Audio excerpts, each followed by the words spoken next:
ನಂದಿಯ ಮೇಲೆ ಒಂದಿನ ಶಿವ ಪಾರ್ವತಿಯನ್ನ ಕೂರಿಸ್ಕೊಂಡು ಭೂಲೋಕಕ್ಕೆ ಹೋಗ್ತಾರೆ.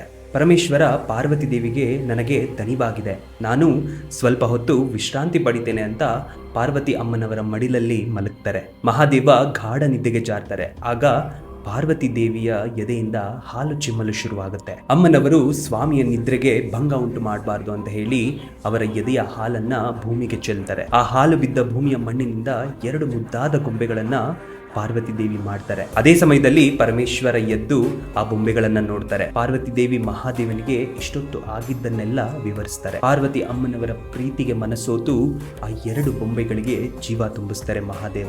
ಆ ಮಕ್ಕಳಿಗೆ ಮುದ್ದಪ್ಪ ಹಾಗೆ ಮುದ್ದಮ್ಮ ಅನ್ನೋ ಹೆಸರಿಡ್ತಾರೆ. ಪಾರ್ವತಿ ದೇವಿಯ ಹಾಲಿನಿಂದ ಹುಟ್ಟಿ ಆ ಮಕ್ಕಳು ಬೆಳೆದು ಮುಂದೆ ಅವರ ವಂಶಾವಳಿ ಹಾಲುಮತ ಅನ್ನೋ ಹೆಸರು ಪಡೆಯುತ್ತೆ. ಇದೇ ಹಾಲುಮತ ಹುಟ್ಟಿದ ಕತೆ. ಹಾಗೆಯೇ ಇದೇ 23ನೇ ತಾರೀಕು ಮಲೆಮಹದೇಶ್ವರ ಸ್ವಾಮಿ ಕ್ಷೇತ್ರಕ್ಕೆ ಲಕ್ಷಾಂತರ ಜನ ಕಾಡುಗಳಲ್ಲಿ ನಡ್ಕೊಂಡು ಬರ್ತಾರೆ. ಅವರಿಗೆ ಊಟ ನೀರಿನ ಸಮಸ್ಯೆ ಇರುತ್ತೆ. ಹಾಗಾಗಿ ನಾನು ಹಾಗೆ ನನ್ನ DXT ತಂಡ 5ನೇ ವರ್ಷದ ಮಹಾ ಅನ್ನದಾಸೋಹವನ್ನ ಮಾಡ್ತಿದ್ದೇವೆ. ನೀವು ಇದಕ್ಕೆ ಸಹಾಯ ಮಾಡಬಹುದು. ಈಗಾಗಲೇ ನನ್ನ ವಿಡಿಯೋಸ್ ನೋಡಿ ತುಂಬಾ ಜನ ಸಹಾಯ ಮಾಡ್ತಿದ್ದಾರೆ. ಶಿವಭಕ್ತರಿಗೆ ಅನ್ನದಾಸೋಹವನ್ನ ಮಾಡಿದ್ರೆ ಸಾಕ್ಷಾತ್ ಶಿವನಿಗೆ ಮಾಡಿದಂತೆ. ಯಾರೆಲ್ಲ ಈ ಮಹಾ ಅನ್ನದಾಸೋಹಕ್ಕೆ ಸಹಾಯ ಮಾಡ್ತಾರೋ ಅವರೆಲ್ಲರಿಗೂ ನನ್ನ DXT ಶೋ ಕಡೆಯಿಂದ ಒಂದು ಚಿಕ್ಕ ಕಾಣಿಕೆ ಇದೆ.